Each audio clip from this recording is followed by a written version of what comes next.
How did week 9 of the 2023 NFL season impact our perspective of the AFC? Well, we're going to deliver our updated AFC Power Rankings today on the Locked On NFL Scouting Podcast.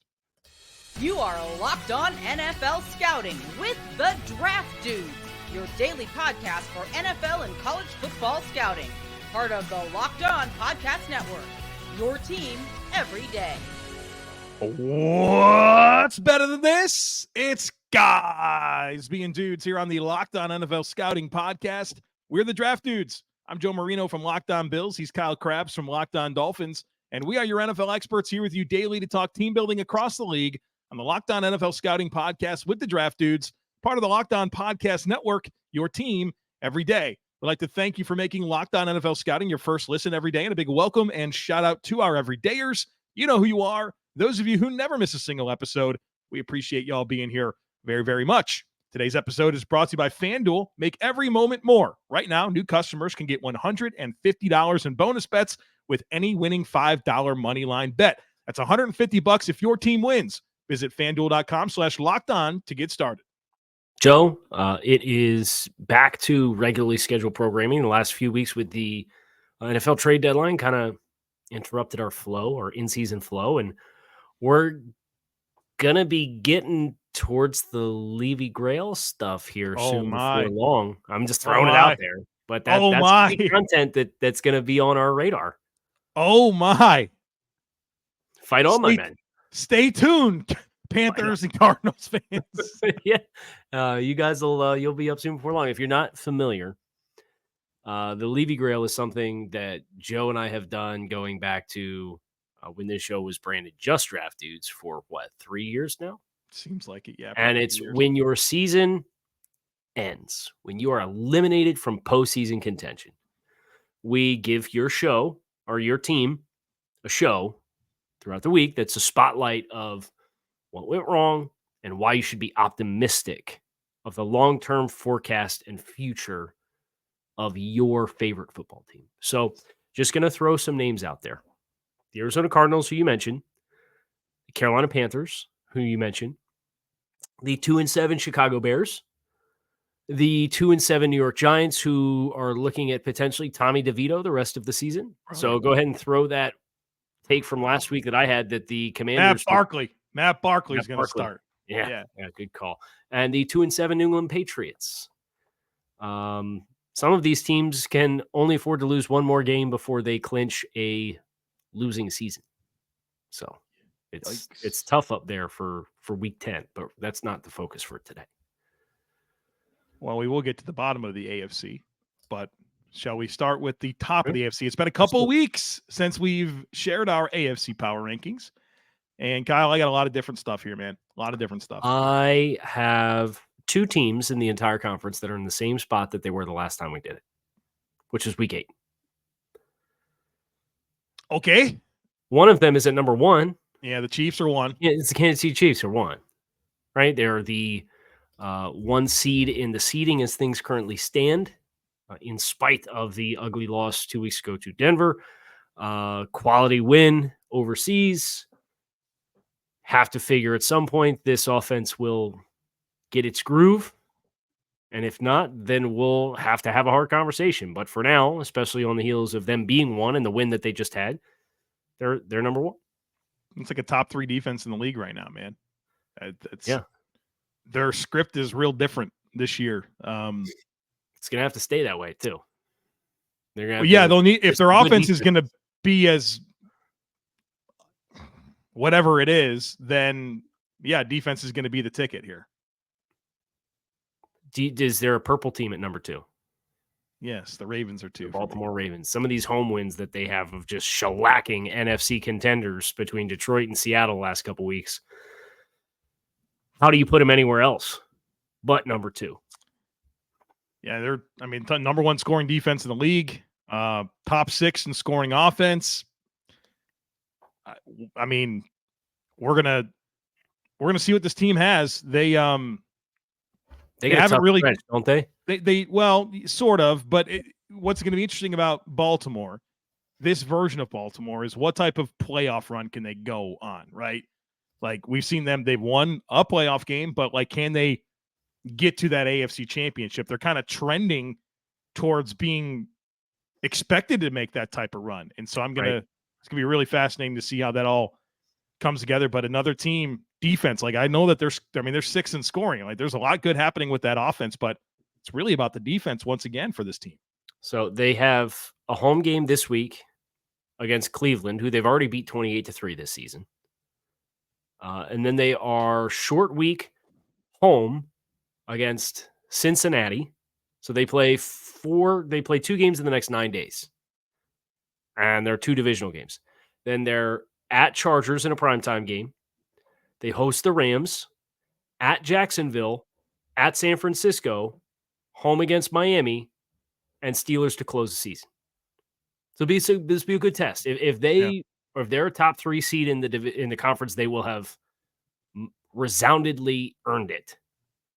And they have the potential to do that because of what you outlined with just how good that defense is playing and the explosiveness of Lamar Jackson. They beat the Lions and the Seahawks by a combined score of 75-9. Is that what you were doing over there? I saw you. Yeah, I'm sitting there like, okay, 38 plus 37. 8 plus 7 is 5. Carry my 1. 3 plus 3 is 6 to the 1 7. There. You know what I mean? Doing some good math here. Yep. Was my head getting big there? Like, I just saw the steam pouring out of your ears. You know what I'm thinking? I'm like, oh, he's doing something. Worked out. I got the math right there. Number 3, who you got? Got the Bengals. Really? Yeah. Because they're hot. They're hot. They've won 4 in a row. But it's also how they continue to look, right? They're looking like they're finding their swagger. I use that word appropriately, I think, for the Bengals. It's like I think a lot of what they do is predicated on how they are intentional, how they manufacture whatever they need to get up for games, and they play with a chip on their shoulders, and they attack you in the ways that they think you're vulnerable, and they don't care. Like, they're not making any apologies for it. I think they have their swagger back. I really do. Joe Burrow has been playing really good football over the last 4 or 5 games now. Defensively, the stats aren't pretty, but it's feeding off. It all plays together, right? It's complementary football. I think they're finding their groove. And, you know, I think we're at the point in the season where I'm getting away from head-to-head stuff and, you know, what all that. It's about, okay, what is this team telling us that they are? And of course, being mindful of the results. And what do I think it looks like moving forward? And I think Cincinnati has earned my attention as a team that belongs in the top 3 of this conference right now. I have the Jacksonville Jaguars at 3. 6-2 team. I want to read some numbers to you. And this was kind of the justification because, again, this comes back to resume. They're 10th in points offensively in the league. They're 8th in points defensively in the league. They're 6th in turnover differential across the league. They really haven't played their best football, and they play in the AFC South. So you're projecting them forward. They're coming out of the bye, and they'll play San Francisco. So it'll be a good test. But I look at what they've been. I look at they lost to Houston, and they lost to Kansas City in a tough game, a 1-score game. They're 6-2. They have those metrics as far as being a balanced football team. They get a ton of turnovers. Mm-hmm. And I think their path forward is very favorable. So if I'm mindful of, again, what it's going to look like moving forward, as you just alluded to with Cincinnati, I've got Jacksonville at 3. Okay. I have Jacksonville at 5. Okay. And I like Jacksonville. I agree with what you're saying. I think there's times where they have lulls. Not that every team doesn't. I don't want to I'm not going to sit here and diminish Jacksonville because I had them at 4, and as you know, I switched things around. So I think they really just got jumped by the Bengals. I'm assuming is what happened there. Yeah, because honestly, I was going through my power rankings and the Bengals were way down. I'm like, oh yeah, I got to move them up because you start with what you had, right? That's the foundation of doing it. And so that kind of impacted things. So I have them at 5, and I think they're a great football team, and I think they're a top 5 team in the conference. So for what it's worth, I have Cincinnati at 5. So we my 3 is your 5, and your 3 is my 5. We got the Dolphins at 4. I have the Dolphins at 4, yes. That's where I have them as well. Interesting to see how the defense has really played a lot better, which is to be expected given the new system and getting some of their players back. Obviously, they're going to be a problem on that side of the ball. They look good. And look at the next 5 games that they have in the offenses that they play. They're really going to jump up in the rankings here. We'll see the final 3 games when they got Dallas, Baltimore, and Baltimore's on the road, and then Buffalo. But that unit, they played without Jalen Ramsey the entire first half of the season. They played half the games without Jalen Phillips. Javon Holland missed a game. Xavier Howard missed 2 games. Like these are the cornerstone players of the group. And they finally had them all on the field against Kansas City, and they played really, really well. Yeah, I like what's happening defensively there, and I think once they get Achan, whatever that guy's last name is, Devin from Texas A&M. Against the Raiders, week 11. Yeah, the rushing offense is different when they have that guy attacking the edges. And it'd be interesting to see if they can have like more of a inside presence with Jeff Wilson. Like we haven't seen. I know maybe you're not super high on Jeff Wilson, but like the Mostert, Wilson, Devin trio, what does that look like? I don't know. I'm interested. It'd be nice to have Robert Hunt. I don't know what the severity of that injury is. Hunt will be back there. He's expected back against the Raiders as well after the bye. So now I mean, they played against Kansas City with 2 backup guards, and they just turned the center to Chris Jones every play. That's really so. As long as #no new injuries, right? They're getting healthy at the right time. All right, so that's the top 5. We got a lot more to get to, obviously, including some good football teams that aren't performing well. But first, we got to tell you about PrizePicks. PrizePicks is the funnest, most exciting, easiest way to play daily fantasy sports. The format is incredible. I love it. It's just you versus the numbers. It's not you against thousands of other players, including the pros and including the Sharks. It's just you versus numbers. All you do is you select 2 or more players. You pick more or less on their projected stats. You place your entry. That's it. Does not take long. Picks can be made in under a minute. And then when you win, the withdrawals come super, super quick. Love all these sports right now. Love it even more when I have a PrizePicks entry going into a slate of games. It just makes it that much more exciting. So go to prizepicks.com/LockedOnNFL and use code LockedOnNFL for a first deposit match up to $100. Again, that's prizepicks.com/LockedOnNFL and use code LockedOnNFL for a first deposit match up to $100. PrizePicks, daily fantasy sports made easy. So middle of the pack, 6 through 11. I think we're going to have so much variance here. Like probably we did last time. It ended up being like the same 8 teams bunch from 5 to 12, just in a little bit of a different order. Honestly, I think you're exactly right. I think the bottom 4 are the bottom 4, but 5 through 12, man, like you could convince me of a lot of things. So like, we won't split ears here. 6. Who has the most potential? Well, that makes me feel pretty good about who I have at 6. I have the Bills at 6. I also have the Buffalo Bills at 6. There's just room to play better. And I think that gives you a level of hope that they can find more consistency. They played 9 games this year. 6 times I feel like they've been underwhelming, particularly on the offensive side of the football. But defense is not trending in the right direction. That makes a lot of sense given the injuries that they've had there. But I think their path to simply playing better is clear based on the ingredients that they have on the football team. But the Bills have a lot to prove. They have to prove that they're not expired with this kind of construction that they have. And it's pretty enlightening when you consider there's only 3 teams in the league that have had a winning record in each of the last 3 seasons. Like these extended windows they're not really a thing. And I know that you're part of the club too. But Bills have a lot to prove. There's no question about it. And they got to go, right? Because they're going to hit about week 12, and this schedule is going to get real nutty. So they gotta take the next couple games, and one of those games is a home game against the Jets, who already beat them this year because the Bills shot themselves in the foot a ton in that game. But home against Denver, home against Jets the next 2 weeks, I view as a critical window, not only to get wins for the sake of the standings, but you guys got to get right, because then you got to go to Philadelphia bye week at Kansas City. Yep.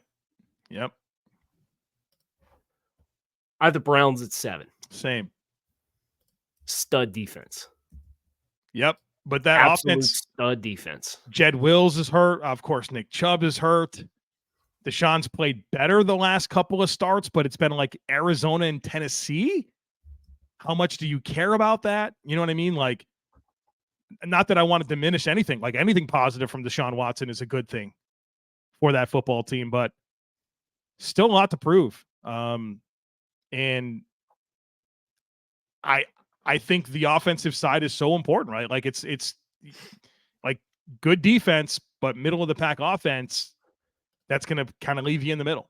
So I think the interesting thing about Cleveland with the offense and Watson is Watson, they traded for him to be a truck, right? You talk about trucks and trailers. Yep. And then it became apparent that we don't know if he's a truck anymore. And then you say, okay, you look at the offensive line, you look at Nick Chubb, he could be a trailer, right? Just keep between the lines with the defense. They'll be competitive. They could still win double-digit games, get a playoff berth.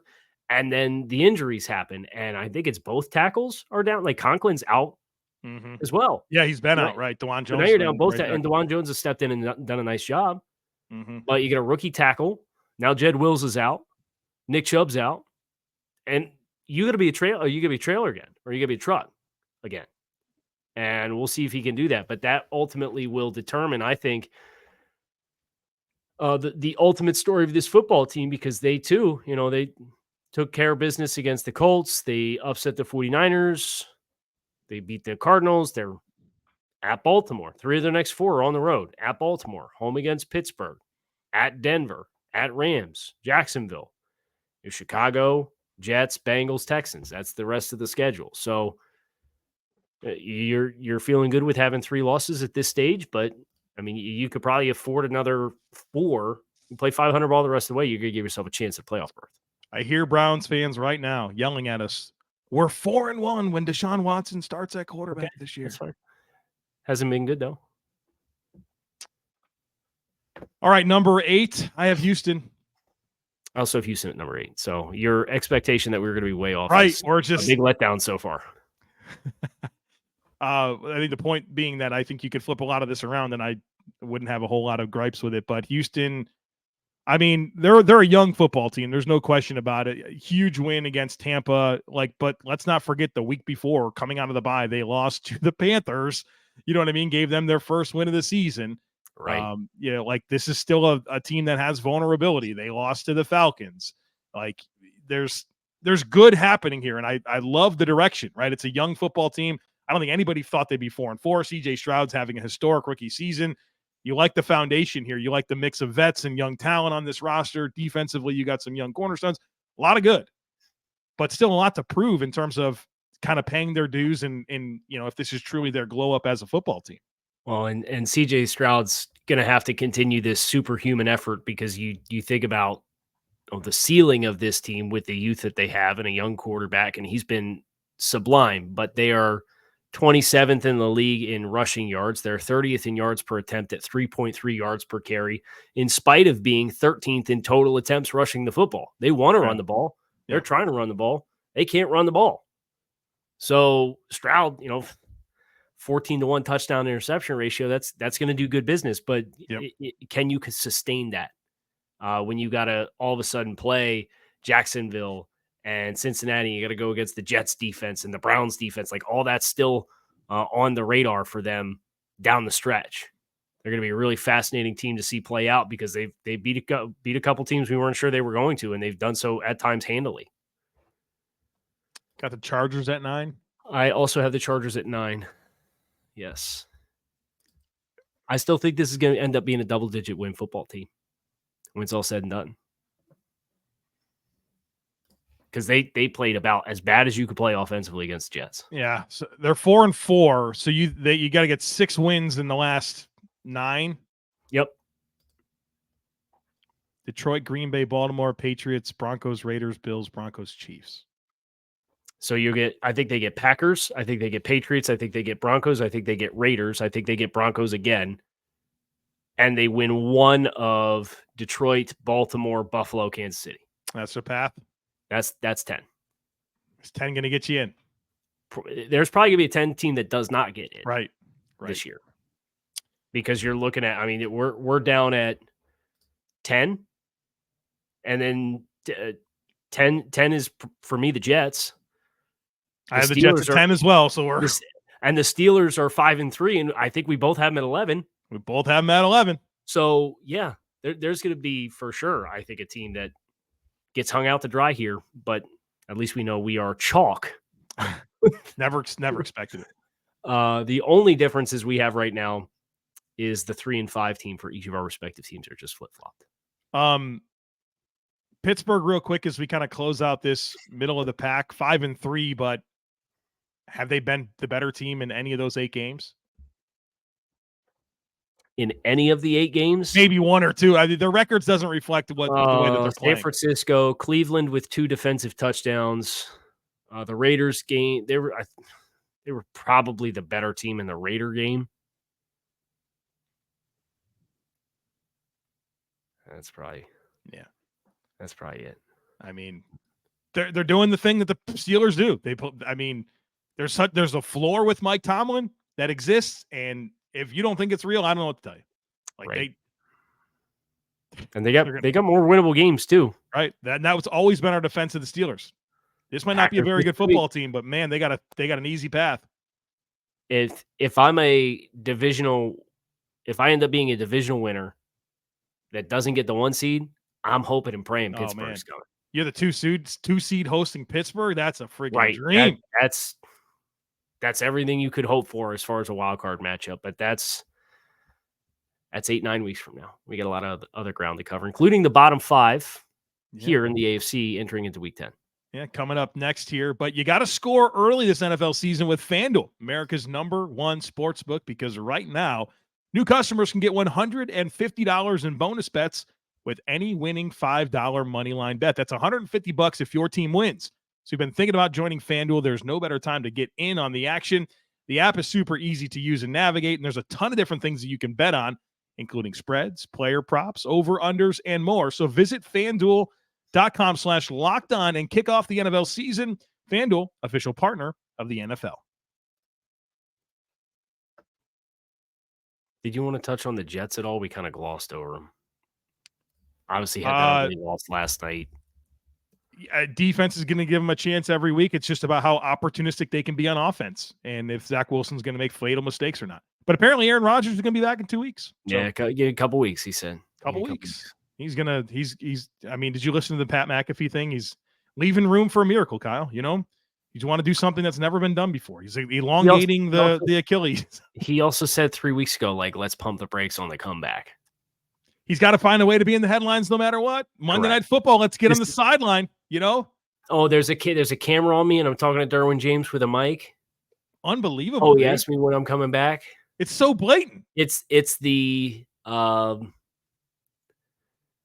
trade, retire, Brett Favre playbook all over again.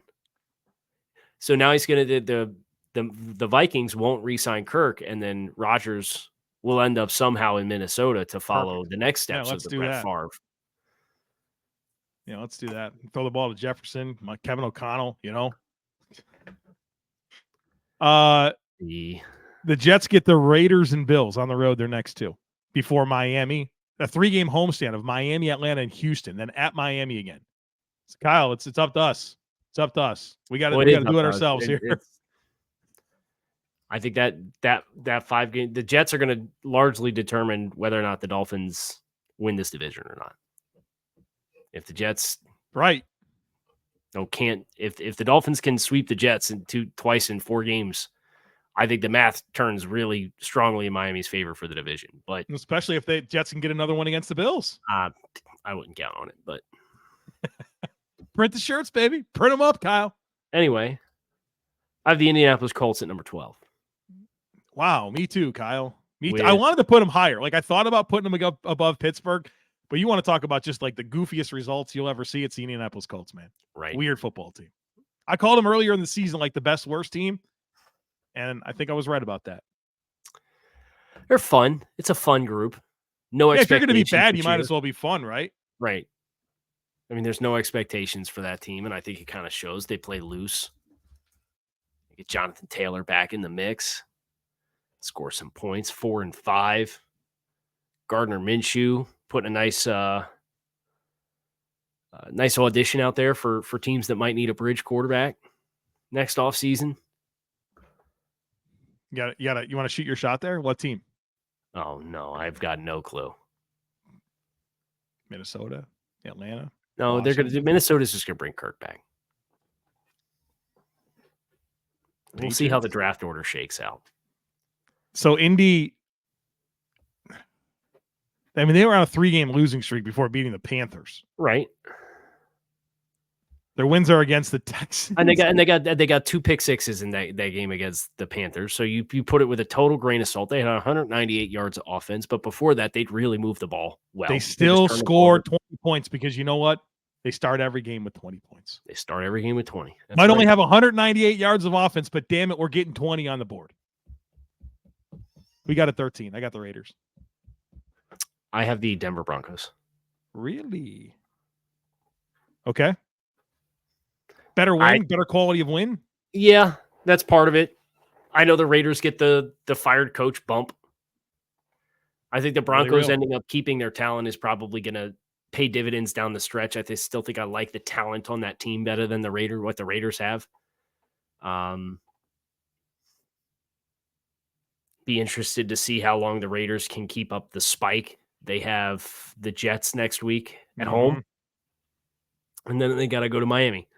So it's a 4-5 football team, right? That's their record this stage. They're 4-5. Yeah, they really are. I don't know.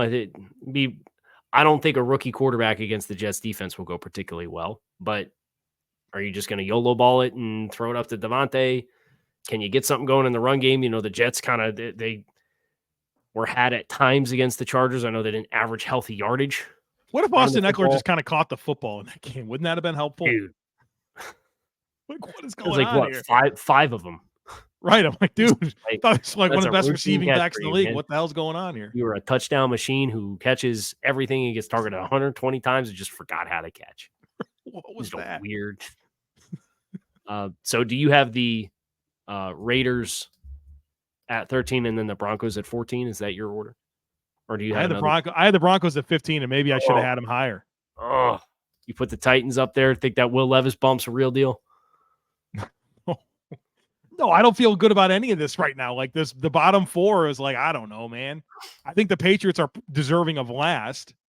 Yes. Although, brother, I for one will never forget.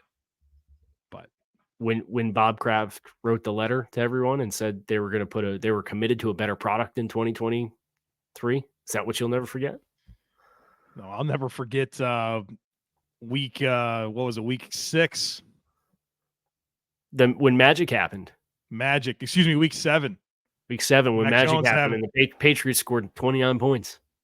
Game of their life, brother. 339 yards. I won't forget it. But yeah, they're otherwise 2-7, right? So the larger sample size says they stink. And they're overseas this week. Total wild card for the game. Against the Colts, right? Colts in Germany, yep. That's going to be a wacky game. It's going to be a very wacky game. And then they come out of the bye. They're at Giants. You feel good about that. What else do you feel good about the rest of the way, Joe? Chargers. At Pittsburgh. Kansas they might win their next 2 and then lose out. We need them to win at least 5 games for the sake of them not being in position to draft a premier quarterback. And that's said as the least objective statement that I could possibly make. But go Pats. Go Pats. Toot the horn, right? So the lighthouse. They got the lighthouse. Yeah. That's ring the bell. Is that what they do? They ring the bell, fire the cannons, ring the bell. Right. They took like the Sixers thing with ringing the bell and the Bucks thing with firing the cannons and had to have their thing. Original. Yeah. The lighthouse is I mean, it's a beautiful area, right? Right. Yeah. It's very apropos for the landscape up there. Yeah. Apple trees and stuff, Yeah, it's beautiful. Lots of nice things to do that aren't going and watching the Pats play on Sunday, right? There's only 3 more home games for them: Chargers, Chiefs, and Jets. That's it. Because the Colts is a home game, right? Right. They lost the home. Love game. Those, right? It stinks. Yeah, lost the home game. Jaguars. Know all about it. All right, I think we're out of here, right? Tomorrow's NFC Conference Power Rankings. Yep. the National Football Conference, Week 10. We'll do top 5, middle of the pack, bottom 5, just like we did with the AFC. And then we'll turn our eyes to the Week 10 schedule on Thursday, so plan accordingly. I'm Kyle Krabs. He is Joe Marino. We appreciate you guys checking out the show. Make it a great rest of your day. We are out of here.